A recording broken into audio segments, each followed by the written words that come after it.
P I J E O N Pigger हे दोस्तों, कैसे हैं आप सब। उम्मीद करता हूँ भाई आप लोग अच्छे होंगे, बढ़िया होंगे। दोस्तों, हाल ही में भारत में नई एजुकेशन पॉलिसी लागू की गई है जिससे शिक्षा प्रणाली में कुछ सुधार किया जा सके। लेकिन इस नई एजुकेशन पॉलिसी से देश की शिक्षा प्रणाली में सुधार होगा या नहीं, ये तो आने वाला वक्त ही बताएगा। जब भी एजुकेशन सिस्टम की बात होती है तो उदाहरण के तौर पर हम बोल देते हैं कि अमेरिका का एजुकेशन सिस्टम बहुत अच्छा है, यूरोप के देशों में भी बहुत अच्छी पढ़ाई की जाती है और जापान का एजुकेशन सिस्टम तो है ही बेस्ट। जापान का एजुकेशन सिस्टम बच्चों को किताबी कीड़ा नहीं बनाता बल्कि प्रैक्टिकल नॉलेज के ऊपर ज्यादा फोकस करता है। जापान में 12-13 साल के बच्चे भी नए नए आविष्कार कर देते हैं जो शायद हमारे देश में इंजीनियरिंग की पढ़ाई पूरी करने के बाद भी युवा ना कर पाए। वहीं भारत के एजुकेशन सिस्टम पर नजर डाली जाए तो उसके बारे में भी आप सब जानते ही होंगे। मेट्रो सिटीज और प्राइवेट स्कूल्स को अगर हटा दिया जाए तो देश में ज्यादातर स्कूल्स को सिर्फ खाना पूर्ति के लिए चलाया जा रहा है। गांव कस्बों के स्कूलों में बच्चे जा तो रहे हैं लेकिन उन्हें वहां कुछ नया सीखने को नहीं मिल रहा है। लेकिन भारत का एजुकेशन सिस्टम इतना बेकार क्यों है और आखिर कैसे जापान ने अपने देश में इतना अच्छा एजुकेशन सिस्टम डेवलप किया है, आज की इस वीडियो में और दोनों देशों के एजुकेशन सिस्टम के बारे में बताएंगे और साथ ही ये भी बताएंगे कि भारत के एजुकेशन सिस्टम में क्या क्या कमियां हैं। तो चलिए बिना देरी के शुरू करते हैं आज की ये वीडियो। दोस्तों, दोनों देशों के एजुकेशन सिस्टम के बारे में जानने से पहले एक बार कुछ अन्य तथ्यों पर गौर कर लेते हैं। भारत में लिटरेसी रेट 77% के आसपास है और वहीं जापान में साक्षरता दर 99% से ज्यादा है, या फिर आप इसे 100% भी मान सकते हैं। जापान में लोग पढ़ाई की वैल्यू जानते हैं तो वहीं भारत में आज भी लाखों लोग ऐसे हैं जिनके मुताबिक पढ़ाई लिखाई सब बेकार की चीजें हैं। अगर घर में बाप का बिजनेस है तो पढ़ाई करने की जरूरत नहीं है। एक किसान का बेटा है तो खेती बाड़ी ही करनी है, पढ़ लिख कर कौन सा कलेक्टर बन जाएगा। इस तरह के ख्यालात वाले लोग आज भी इस देश में भरे पड़े हैं। इसके अलावा यहाँ का एजुकेशन सिस्टम इतना बोरिंग और टिपिकल है कि बच्चों का स्कूल जाने का मन ही नहीं करता। भारत में बच्चों की एवरेज अटेंडेंस 55% के आसपास है तो वहीं जापान में बच्चों की एवरेज अटेंडेंस 99% रहती है।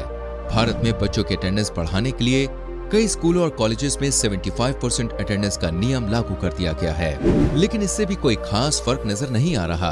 अब बच्चों का मोटिव सिर्फ अटेंडेंस पूरी करना रह गया है, न कि स्कूल में जाकर कुछ नया सीखना। लेकिन जापान में एक क्लास में सिर्फ 30 स्टूडेंट्स ही होते हैं जिससे टीचर हर एक बच्चे पर अच्छी तरह ध्यान दे पाता है। लेकिन वहीं भारत में एक क्लास में 50-60 बच्चे तो आम बात है। बहुत आबादी वाले इलाकों में ये संख्या 100 के आंकड़े को भी पार कर जाती है। एक क्लास में अगर 100 बच्चे होंगे तो टीचर किस तरह बच्चों पर अपना ध्यान दे पाएगा। ऐसे में गलती ना तो बच्चों की है और ना ही टीचर्स की। जापान में औसतन 22 बच्चों पर एक टीचर है तो वहीं हिंदुस्तान में 40 बच्चों पर एक टीचर मौजूद है। लेकिन ये आंकड़ा भी सिर्फ कागजी है क्योंकि कई ऐसे स्कूल है जहाँ टीचर का नाम तो दर्ज है लेकिन वो स्कूल जाते ही नहीं है। कितनी स्कूल में भर्तियां सिर्फ कागजों तक ही सीमित हैं और उनकी सैलरी आ रही है। भ्रष्टाचार के कारण भारत में सही टीचर्स का आंकड़ा पता लगाना बहुत मुश्किल है। जापान में सिर्फ एक ही एजुकेशन बोर्ड है, यानी कि पूरे देश के बच्चे एक ही सिलेबस पढ़ते हैं, फिर चाहे वो बच्चा किसी बड़े शहर का हो या फिर गांव का। जापान के बोर्ड का नाम MEXT है जिसका मतलब है ministry of education, culture, sports, science and technology. पूरे जापान में सब जगह सिर्फ एक ही कोर्स की किताबें मिलती हैं। तो वहीं भारत में दर्जनों एजुकेशन बोर्ड बने हुए हैं। CBSE बोर्ड, ICSE बोर्ड के अलावा भी सभी स्टेट्स ने अपने अलग अलग बोर्ड लागू किए हुए हैं। जैसे उत्तर प्रदेश में UP बोर्ड, पंजाब में पंजाब बोर्ड, तमिलनाडु में मद्रास बोर्ड और हर राज्य में अलग अलग बोर्ड मिल जाएंगे। इन सभी बोर्ड्स का सिलेबस और किताबें अलग अलग होती हैं। कोई बोर्ड बहुत ज्यादा मुश्किल है तो कोई बहुत ज्यादा सरल। किसी बोर्ड में जो बात 8वीं क्लास में बच्चों को पढ़ाई जा रही है तो वहीं अन्य बोर्ड में वही चीज 5वीं क्लास के बच्चों को पढ़ाई जाती है। अलग अलग एजुकेशन बोर्ड के डिसबैलेंस के कारण किसी राज्य के बच्चे बहुत बेहतर शिक्षा प्राप्त करते हैं तो कहीं पर बच्चों को ठीक से पढ़ना लिखना भी नहीं आता है। दोस्तों, एजुकेशन सिस्टम का अलग अलग बोर्ड में बटे होने के कारण भाषा की प्रॉब्लम भी बच्चों को झेलनी पड़ती है। सभी स्टेट्स अपने स्टूडेंट्स को उनकी रीजनल लैंग्वेज पर ही ज्यादा फोकस करने के लिए कहते हैं। वहीं जापान में जापानीज या इंग्लिश लैंग्वेज पर ही पूरा एजुकेशन सिस्टम आधारित है। हालांकि इसके अलावा रशियन, कोरियन और चाइनीज लैंग्वेजेस का ऑप्शन जापान में बच्चों के पास है, लेकिन उन्हें वो लैंग्वेज सीखने के लिए मजबूर नहीं किया जाता है। हमारे देश में बच्चों को किताबी कीड़ा बनाने पर जोर दिया जाता है। टीचर्स बच्चों को यही सिखाता है जो किताब में लिखा है वैसा ही याद करना। अगर आपने अपने हिसाब से कुछ भी लिखा तो बॉस नंबर काटे जाएंगे आपके। हर साल ढेरों असाइनमेंट्स बच्चों से बनवाए जाते हैं जो साल खत्म होने के बाद रद्दी में बेचे जाते हैं और बच्चों की मेहनत, लाखों करोड़ों कागज और समय सब कुछ बर्बाद होता है और बदले में बच्चे इन सबसे कुछ भी नहीं सीख पाते। वहीं जापान में बच्चों को प्रैक्टिकल नॉलेज दी जाती है, बच्चों से एक्सपेरिमेंट्स कराए जाते हैं। इसके अलावा जापान के स्कूल्स में साफ सफाई पर भी बहुत ज्यादा ध्यान दिया जाता है। हमारे देश में बच्चे अपनी क्लासेस में बहुत गंदगी फैलाते हैं। रोटी, पेपर हो या पेंसिल का कूड़ा या फिर स्नैक्स के पैकेट, सब कुछ बच्चे बेंच के नीचे फेंक देते हैं क्योंकि वो जानते हैं कि स्कूल खत्म होने के बाद सफाई वाला आएगा और इसे साफ करेगा। ऐसे में बच्चे कभी भी सफाई की अहमियत नहीं जान पाते। वहीं जापान के स्कूलों में बच्चों को खुद ही क्लास की सफाई करनी होती है।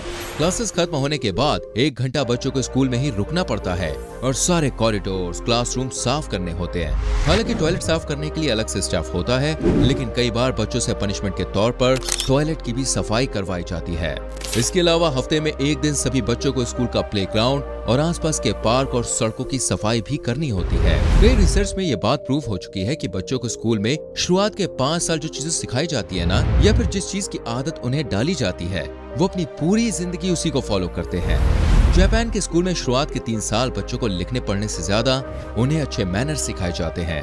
उन्हें एटिकेट्स के बारे में बताया जाता है, लोगों को किस तरह से ग्रीट करना है, किस तरह से मेहमानों का स्वागत करना है, पब्लिक के बीच में कैसे बात करनी है, इन सब चीजों के बारे में बच्चों को सिखाया जाता है। वहीं भारत में स्कूल जाते ही बच्चों को पेंसिल पेपर पकड़ा दिया जाता है। जापान का एजुकेशन सिस्टम 6+3+3+4 के सिस्टम को फॉलो करता है, जिनमें 9 साल की शिक्षा देश के हर बच्चे के लिए अनिवार्य है। इनमें 6 साल एलिमेंट्री स्कूल, 3 साल जूनियर हाई स्कूल, 3 साल सेकेंडरी हाई स्कूल और 4 साल यूनिवर्सिटी के शामिल होते हैं। तो वहीं भारत में अब तक 4+6+2+3 के एजुकेशन सिस्टम को फॉलो किया जा रहा था, जिसमें एलिमेंट्री स्कूल शामिल नहीं था। 1ली से 4थी तक, 5वीं से 10वीं तक, उसके बाद 11वीं और 12वीं और 3 साल की ग्रेजुएशन। लेकिन नई एजुकेशन पॉलिसी में एलिमेंट्री स्कूल को अनिवार्य कर दिया गया है। अब भारत का एजुकेशन सिस्टम 5+3+3+4 के हिसाब से चलेगा, जिनमें ग्रेजुएशन शामिल नहीं है। 3 साल प्रीलिमिनरी और फर्स्ट और सेकंड क्लास को एलिमेंट्री में शामिल किया गया है। इसके बाद 5वीं क्लास तक 3 साल तक, 8वीं क्लास तक अन्य 3 साल और आखिरी के 4 साल यानी 9th से 12th तक की पढ़ाई शामिल है। इससे देश में एजुकेशन सिस्टम कितना सुधरेगा, इसका असर तो 5 से 10 साल बाद ही देखने को मिलेगा। एक समय तक भारत में शिक्षा के लिए सिर्फ गुरुकुल होते थे। अंग्रेजों ने देश को गुलाम बनाने के बाद यहाँ पे मॉडर्न एजुकेशन सिस्टम की शुरुआत की थी और आज भी भारत में अंग्रेजों द्वारा बनाया गया एजुकेशन सिस्टम ही चल रहा है। अंग्रेजों ने जो एजुकेशन सिस्टम बनाया था, उसके मुताबिक वो चाहते थे कि स्कूल में ऐसे बच्चे तैयार किए जा सकें जो आगे चलकर ब्रिटिशर्स की गुलामी कर सके और उनके लिए काम कर सके। आज भी वही पैटर्न फॉलो हो रहा है। स्कूल में बच्चों को बचपन से ही इंजीनियर और डॉक्टर बनने पर जोर दिया जाता है। टीचर्स कहते हैं कि अच्छी पढ़ाई करो वरना अच्छी नौकरी नहीं मिलेगी। शायद ही आज देश के किसी स्कूल में टीचर्स ये बात कहते होंगे कि आप खूब पढ़ो लिखो और अपनी कंपनी स्टार्ट करो, अपने अंदर नए आइडियाज लाओ। यहाँ पर बच्चों में लीडरशिप क्वालिटीज को डेवलप नहीं किया जाता। MBA करने के बाद 90% युवा ऐसे होते हैं जो एक टीम को लीड नहीं कर सकते, उन्हें ठीक से प्रेजेंटेशन देनी भी नहीं आती और इसी वजह से MBA की डिग्री हासिल करने के बाद भी 10-15 हजार की नौकरी में खुश रहना पड़ता है। वहीं दूसरी ओर जापान में कॉलेज पूरा होने के बाद कॉलेज लीडरशिप प्रोग्राम करना सभी स्टूडेंट्स के लिए मैंडेटरी होता है। इसमें बच्चों के अंदर मैनेजमेंट स्किल्स डेवलप की जाती है। स्टूडेंट चाहे किसी भी फील्ड में क्यों ना जाए, उसके अंदर अच्छी मैनेजमेंट स्किल्स का होना जरूरी है, जो जापान की सरकार अच्छे से जानती है। जापान भारत से 9 गुना छोटा देश है। इसके बावजूद दोनों देशों में यूनिवर्सिटीज की संख्या में बहुत ज्यादा अंतर नहीं है। जापान में 780 के लगभग यूनिवर्सिटीज हैं, तो वही भारत में यूनिवर्सिटीज की संख्या 1000 के आसपास है। हालांकि स्कूलों के मामले में भारत जापान से काफी आगे है। जापान में लगभग 14,000 स्कूल्स है, तो वही भारत में 15 लाख के आसपास स्कूल्स है। इनमें से कई स्कूल बहुत अच्छे हैं, लेकिन वहाँ पर काबिल छात्रों का हक आरक्षण की भेंट चढ़ जाता है। कितने स्कूल ऐसे हैं जो विशेष समुदाय के लिए आरक्षित होते हैं। कई स्कूल्स में 40-50% सीट सिर्फ विशेष धर्म और जाति के लोगों के लिए रिजर्व कर दी जाती है। एजुकेशन सिस्टम में आरक्षण का होना एक बहुत बड़ा लूप होल है। सरकार चाहे तो उस लूप होल को आसानी से दूर कर सकती है, लेकिन वोट बैंक के लालच में कोई भी सरकार पिछले 75 सालों में आरक्षण को समाप्त नहीं कर पाई है। आज अच्छे बड़े कॉलेजेस में प्रोफेसर की सैलरी सिर्फ 35 से 50 हजार के बीच है। वही बात करें जापान या अमेरिका की यूनिवर्सिटीज की, तो वहाँ पर 10 से 15 लाख रुपए महीना है प्रोफेसर की फीस। भारत के कितने ही हाईली क्वालिफाइड टीचर्स विदेश में जाकर नौकरी करने के लिए मजबूर हैं। अगर किसी को बेहतर अवसर मिलेगा तो वो जरूर वहां जाएगा। अगर राज्य सरकार और केंद्र सरकार मिलकर काम करे और एजुकेशन सिस्टम को बेहतर तरीके से डेवलप करने की ओर थोड़ा प्रयास करे तो वो दिन दूर नहीं जब पूरी दुनिया में भारत के एजुकेशन सिस्टम का बोलबाला होगा।